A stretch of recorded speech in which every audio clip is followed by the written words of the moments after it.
I don't really know why I'm telling this tonight. Maybe because silence feels heavier than the truth. Maybe because last night, I heard something that changed everything I thought I knew. My name is Margaret Hale. 15 years ago, my son Jacob died in a car accident. I buried him on a cold November morning. The sky was gray. The leaves were brittle under my feet. I remember the way the wind sounded, hollow, empty, like the world itself was holding its breath. For 15 years, I've lived quietly in this same house, the one Jacob grew up in. I kept his room exactly the way it was. His baseball glove still sits on the shelf. His old posters still hang on the wall. Sometimes, I even catch the faint scent of his cologne when I walk past the door. Maybe it's memory. Maybe it's madness. But last night, something happened that neither memory nor madness can explain. It was 3 in the morning.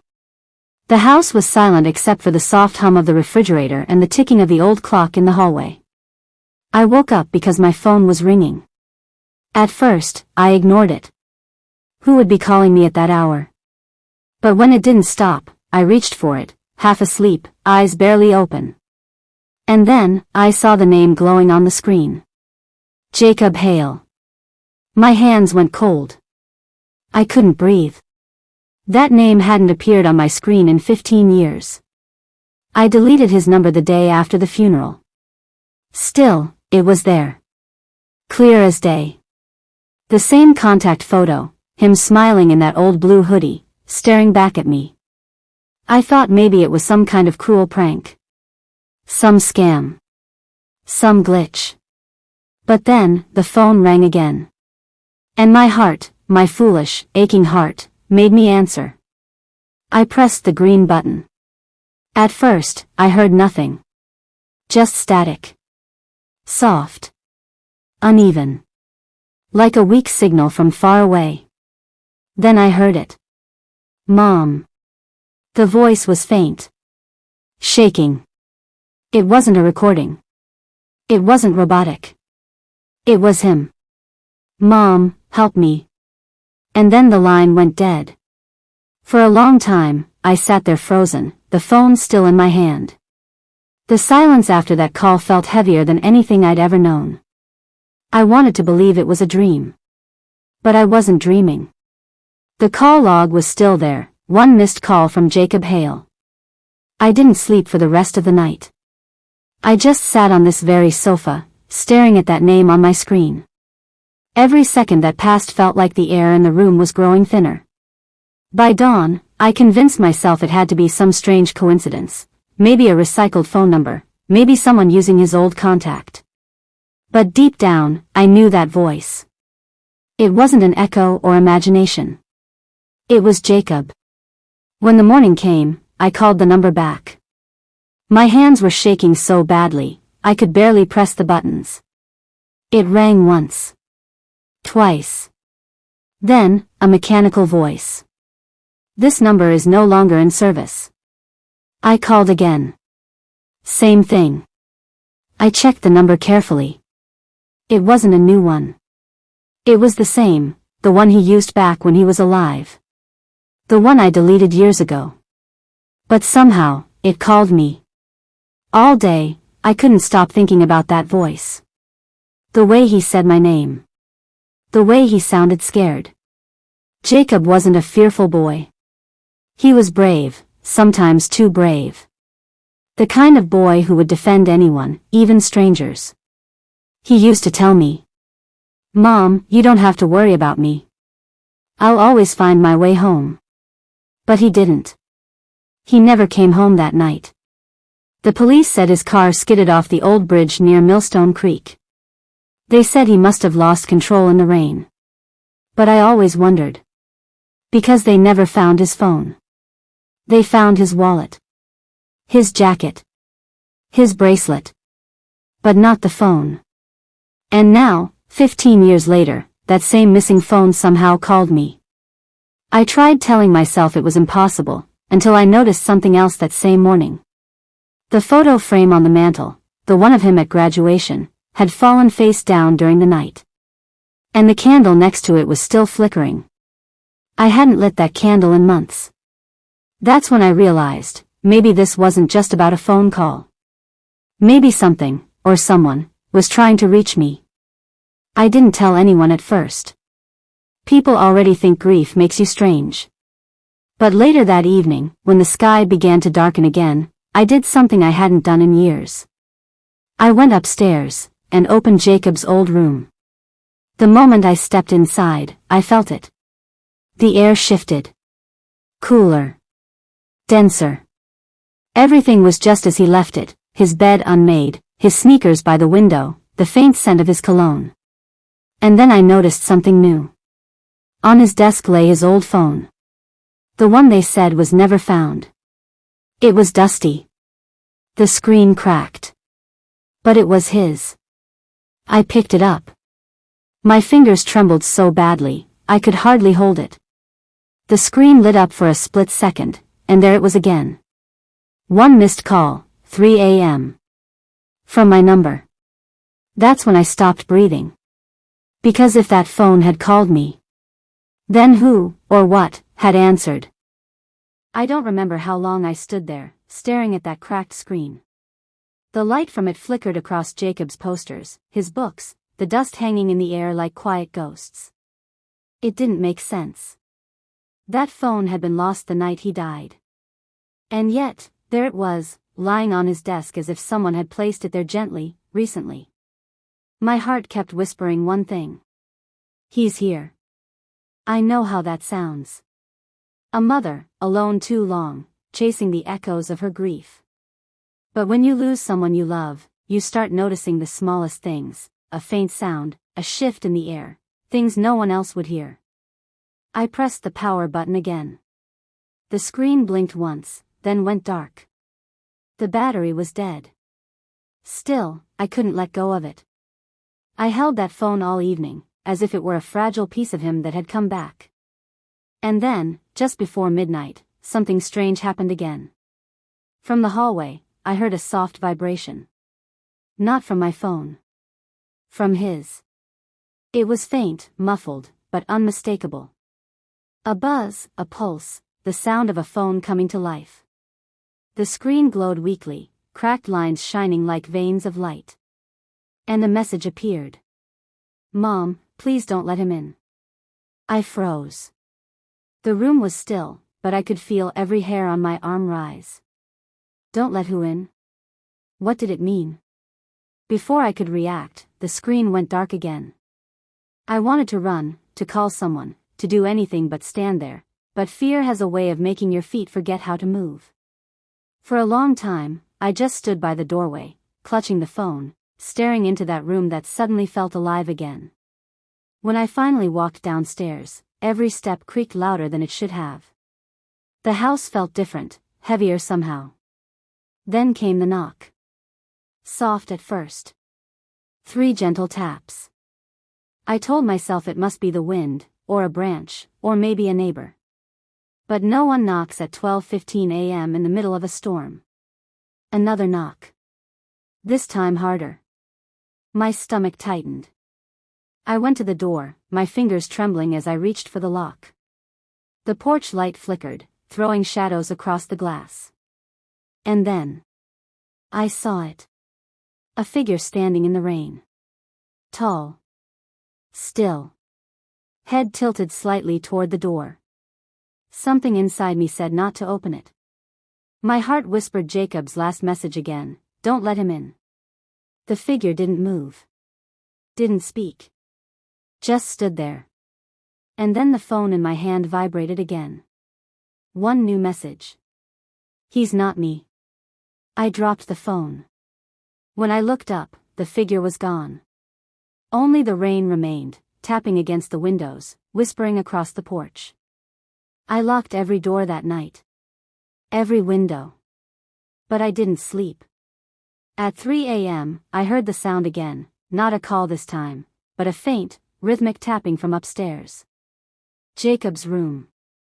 It was the sound of the phone screen lighting up, then going dark. Over and over. Like someone, or something, was trying to reach out, trapped between the living and the dead. That night, I couldn't bring myself to go back upstairs. I sat on the sofa, wrapped in a blanket, the phone lying on the table in front of me. Every time I glanced at it, the cracked screen reflected a faint shimmer, as if it was breathing. The rain had stopped, but the air inside the house was still thick, heavy, unmoving. Even the clock on the wall seemed quieter than usual, like the house itself was holding its breath. I don't remember falling asleep. But when I woke up, the sun was already up, and the phone was gone. I searched the couch, the floor, the table, nothing. Then I saw it. It was back upstairs. On Jacob's desk. Exactly where I'd found it last night. My legs felt weak as I climbed the stairs. Each step groaned beneath my weight. When I reached his room, the air smelled faintly of burnt wires and rain. And the phone screen was on. Unlocked. A single message sat on the screen. No number.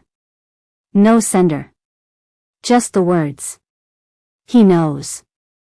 I whispered, who knows? The house gave no answer. But then something in me broke open, a memory I'd buried for years, a night I'd tried to forget. 18 years ago. Before Jacob died. There was a man. Someone I loved before my husband. His name was Nathan. He left suddenly, without a word, and a year later I met Michael, the man who became my husband, Jacob's father. Or at least, I thought he was. I remember Nathan showing up one night, drunk, desperate, shouting that I'd ruined his life, that I'd kept something from him. Michael had gone outside to calm him down. But that night, Nathan disappeared. They said he left town. That he never came back. But part of me always felt the story didn't fit. There were things Michael never explained, things he avoided. And after Jacob was born, he changed. He became quieter, distant. Sometimes I'd find him standing by Jacob's crib at night, staring down with a strange look in his eyes, not anger, not love, something else. That look haunted me for years. Now, staring at that phone, reading those two words, he knows. It felt like all those years had circled back, waiting for me to face the truth. Then the phone lit up again. A new message. Check the box under his bed. I hesitated. My heart told me not to. But grief has its own logic. I got on my knees and reached under Jacob's bed. My fingers brushed against something, a small wooden box coated in dust. I pulled it out and opened it. Inside were letters. Dozens of them. All written in the same handwriting. The name on every envelope was mine. But the signature wasn't Jacob's. It wasn't Michael's either. It was Nathan's. I couldn't breathe. The letters were dated over the years, from the time Jacob was a baby until the year he died. He'd been writing to me. And someone had kept them hidden. I picked the top letter and unfolded it carefully. The ink was smudged, but one line stood out, burned into the paper like it had waited 18 years to be read. He's raising my son, Grace. He's raising my son, Grace. And you don't even know it. The world tilted. The room spun. Everything I thought I knew, every memory, every moment, collapsed in silence. I fell back against the bed, clutching that letter, my heart pounding so hard I thought it might stop. Jacob wasn't Michael's son. He was Nathan's. And the phone that called me last night, the voice that said, "Mom, help me." It wasn't reaching out from the afterlife. It was a warning. A warning from the truth I buried 18 years ago. I don't remember how long I sat there, holding that letter. The world outside my window kept changing, from sunlight to dusk, from dusk to rain, but I didn't move. Nathan's words echoed in my head. He's raising my son, and you don't even know it. How could I not have seen it? The way Michael used to avoid talking about Jacob's birth. The way he never let me near the hospital files. The way he grew restless every time I mentioned Nathan's name. Pieces of my life started rearranging themselves in my mind, like someone had shuffled the truth, and I was finally seeing the real picture. By the time the clock struck midnight, I'd made up my mind. I needed answers. Michael's old study was downstairs in the basement. He hadn't gone there much in the last few years before he passed, but I remembered the key still hanging behind his portrait in the hallway. I took the key and walked down slowly, each step creaking beneath me. The air was colder here, damp, still. The kind of cold that carries whispers. When I turned on the light, dust danced in the yellow glow. The room was exactly how he'd left it, neat, controlled, like every secret had its proper place. On the far wall stood a tall metal cabinet. The lock was old and rusted, but the key fit perfectly. The door opened with a metallic sigh. Inside were stacks of files, birth certificates, legal documents, bank statements. And one small black box with a name on the label, Jacob. My hands trembled as I lifted it out. Inside was a phone, an older model, cracked, but still working, and a USB drive wrapped in a handkerchief. The same model of phone that had called me. My breath caught. I pressed the power button, and the screen flickered on, showing one video file. The title read, "If you're watching this, Grace."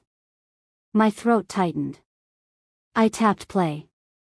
Michael's face appeared. He looked older, exhausted. His eyes, though, they were wet, guilty.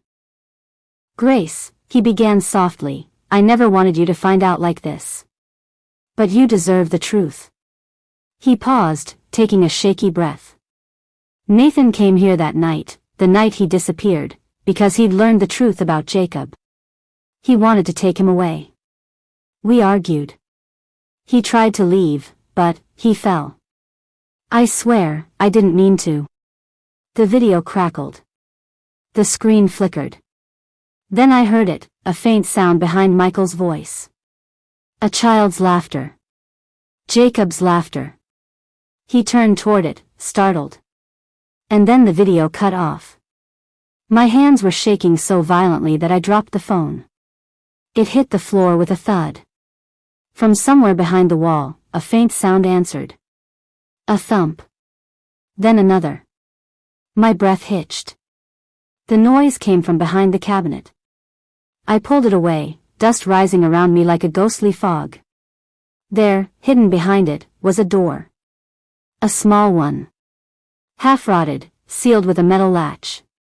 I hesitated, every instinct telling me to stop, but my hands moved on their own. The latch broke free with a sharp snap. Cold air poured out, smelling of earth and rust. Inside was a narrow passage leading deeper under the house. I stepped inside, my phone light trembling in my hand. The passage ended at a small room, empty, except for a single wooden chair and something carved into the wall. I brought the light closer. There, scratched into the stone, were 3 words. "He's not gone."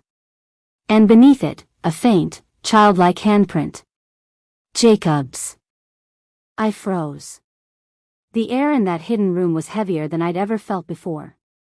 It pressed against my chest, thick with damp earth and something else, something alive in the silence. My phone light flickered across the wall again. The words "he's not gone" seemed to breathe with the shadows. My pulse roared in my ears. "Jacob?" I whispered. My voice cracked. It was ridiculous, impossible, but the name escaped before I could stop it. And then I heard it. A faint, hollow sound. Like a child humming a lullaby. I turned, shining the light toward the sound. The beam landed on the far corner of the room, where the ground dipped slightly, forming a dark pit. A half-buried toy car lay there, rusted but familiar. Jacob's. His favorite one. My knees buckled. Tears blurred my sight as I reached for it, brushing the dirt off its chipped red paint. I could almost hear his little voice again, "Mom, look, it's racing." But then I saw something else beside it. A small silver bracelet, engraved with the initials JB. Jacob Brooks. I clutched it tight in my palm, and suddenly, the lights on my phone flickered again. For a moment, the screen glitched, and I saw something impossible. The reflection of a small boy standing behind me. My breath caught. I turned, but there was no one there. Only the faint echo of soft breathing, fading into the dark. I stumbled back up the stairs, gripping the bracelet like it was the only thing keeping me grounded. The phone in my hand vibrated. Once. Twice. An incoming call. The number on the screen made my heart stop. Jacob. The same number. The one from 15 years ago. My hands trembled as I answered. Hello? For a long moment, there was only static. Then, a whisper. Faint. Childlike. Mom. I'm home. I froze in place, the world spinning around me. Jacob? I breathed. Where are you? The voice came again, this time clearer, sadder.